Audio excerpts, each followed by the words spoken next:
Smart News, bonjour. Les titres de ce Flash Info pour partenariat stratégique entre Wave Digital Finance et CBAO Group Attijari Wafa Bank. Énergie renouvelable en Égypte, un projet ambitieux sur 40 000 km². Économie, financement des PME. La directrice de l'ADPME soulève trois problématiques. Plus de détails tout de suite dans le développement.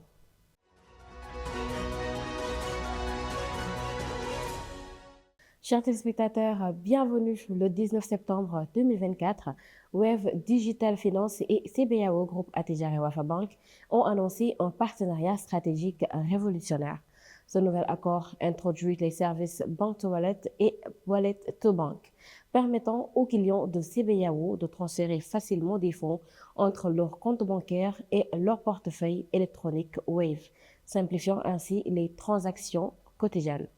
Cette collaboration, alignée sur la vision de CBAO d'améliorer l'expérience client, s'inscrit dans un effort de digitalisation des services financiers pour renforcer l'inclusion financière au Sénégal et dans la région UEMOA. Le service est déjà opérationnel pour tous les clients de CBAO et Wave. À propos de CBAO Group Attijari Wafa Bank, CBAO, une institution financière majeure de l'UEMOA, fondée en 1853, propose une gamme variée de produits adaptés à une clientèle diverse. Innovante et centrée sur l'inclusion, la banque se distingue par ses solutions digitales comme CBAO Mobile, facilitant la gestion autonome des finances des clients. CBAO s'affirme ainsi comme le leader bancaire au Sénégal et un acteur essentiel en Afrique de l'Ouest. Et pour ce qui en est de Wave Digital Finance, c'est un établissement émetteur de monnaie électronique agréé par la Banque centrale des États de l'Afrique de l'Ouest, BCAO, depuis 2022.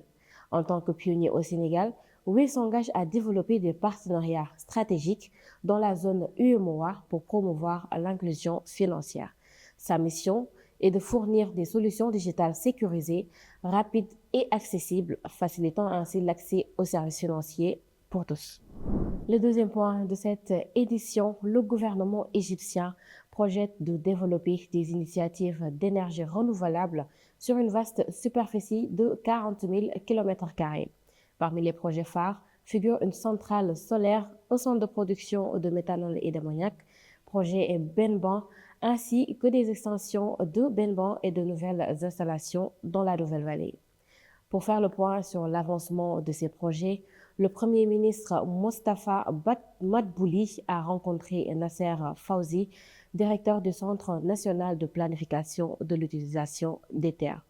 Ils ont discuté des attributions de terres pour les projets d'électricité et d'énergie renouvelable, y compris la création de centrales éoliennes près du golfe de Suez et d'une centrale solaire à Nagahamadi.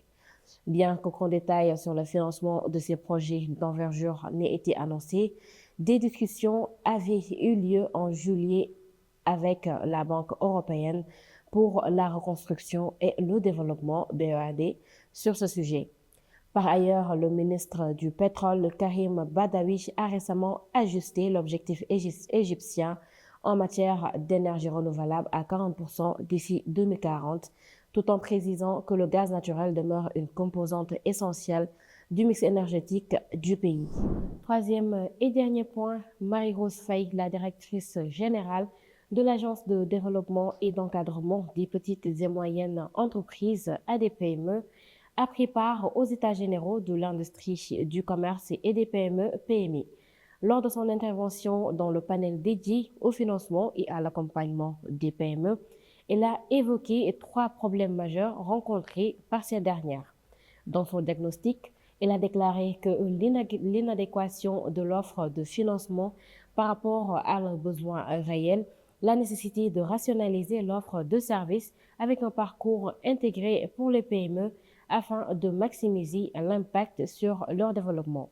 L'endogénéisation de notre économie et par le financement du secteur financier en insistant sur un pacte d'engagement de ce dernier avec l'État, conformément à la vision stratégique du plan quinquennal présenté. Par ailleurs, elle est consciente de la place qu'occupent les PME. Elle a ainsi souligné que nous sommes convaincus que ce sont nos PME qui doivent porter la transformation de notre économie. C'est pourquoi il affiche son engagement à mener ce combat. Selon elle, notre priorité au quotidien sera de leur offrir un accompagnement adapté à leurs besoins. C'était tout pour cette édition d'aujourd'hui. Merci d'être resté jusqu'à la fin. À très bientôt.